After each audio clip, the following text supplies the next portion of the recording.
PBB Club 2.0. Ang issue sa likod ng friendship ni Joaquin at Lela, hanggang saan ba talaga? Disclaimer. Ang video na ito ay isang personal commentary lamang base sa mga kaganapan sa loob ng PBB at sa reaksyon ng mga manonood, walang intensyong manira ng pagkatao ng kahit sinong housemate, layunin lamang nito ang magbigay ng opinyon at magbukas ng makabuluhang diskusyon. Usap-usapan ngayon sa PBB Club 2.0 ang lalong lumalalim na friendship ni Joaquin at Lela, maraming kinikilig, maraming nagtatanong, at mas marami ang nag-iisip, friendship lang ba talaga?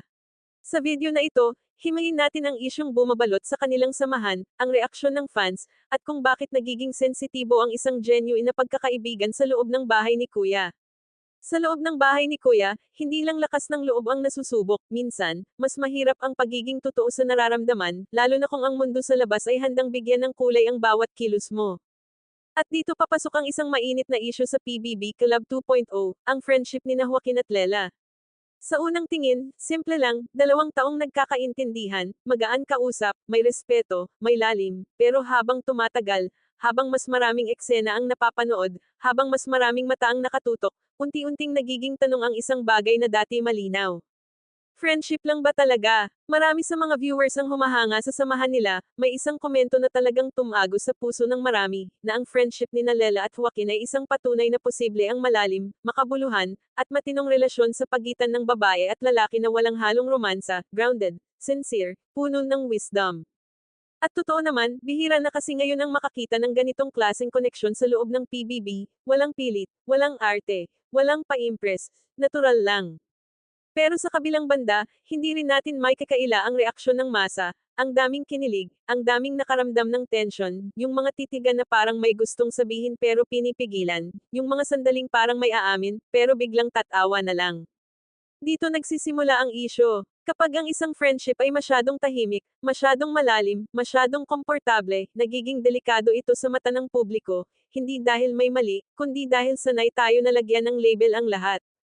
Lelken daw, may chemistry, kulang na lang kiss. Parang aamin na si Joaquin, grabe raw ang titig, parang gustong ibalot si Lela, mga salitang galing mismo sa viewers. Pero tanong natin ngayon, kasalanan ba nila kung ganito ang nakikita ng tao? O baka mas sanay lang talaga tayo sa mababaw na koneksyon kaya kapag may nakita tayong totoo, iniisip natin agad na may kapalit itong romansa. Ang mas lalong nagpapainit sa isyo, ay ang pagkukumpara, dahil habang may Lelken, may Kristen, may Kaphith, may iba't ibang tambalan na sabay-sabay umuusbong, at sa ganitong sitwasyon, parang napipilitang pumili ang tao ng kakampihan. At dito nagiging komplikado ang friendship ni Joaquin at Lela. Dahil habang sila ay tahimik lang na nagkakaintindihan, ang mundo sa labas ay maingay, habang sila ay komportable sa kung anong meron sila, ang audience ay naghahanap ng kulang.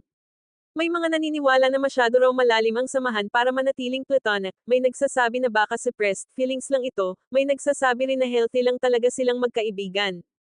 Pero kung titignan natin ng mas malalim, baka ito ang pinaka-real na relasyon sa loob ng PBB.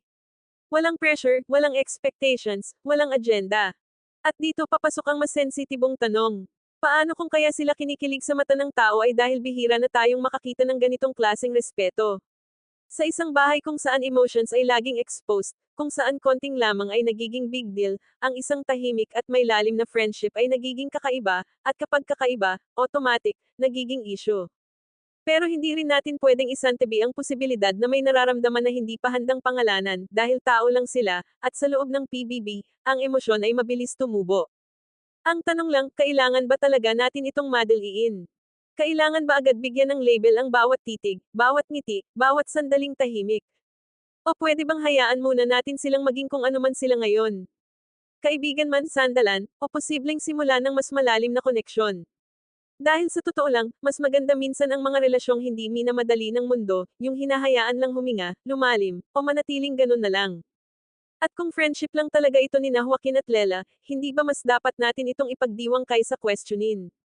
Dahil sa panahon ngayon, ang genuine connection ay bihira, at kapag may nakita tayong ganito sa loob ng PBB, baka hindi ito issue, baka paalala ito. Paalala na hindi lahat ng chemistry ay kailangang mauwi sa love story, at hindi lahat ng lalim ay kailangang may kapalit na label. Ngayon, gusto kong itanong sa inyo. Para sa inyo ba, hanggang friendship lang talaga ang kina Joaquin at Lela? O tingin ninyo, may binubuong mas malalim na damdamin sa likod ng katahimikan? E-comment nyo lang ang opinyon nyo, gusto kong marinig ang side ninyo. At kung nagustuhan nyo ang ganitong klaseng PBB Club 2.0 commentary, huwag kalimutang mag-like, mag-subscribe, at i-share ito. Ito ang Buzz Pinas, kung saan hindi lang kilig ang pinag-uusapan, kundi ang kwento sa likod ng emosyon.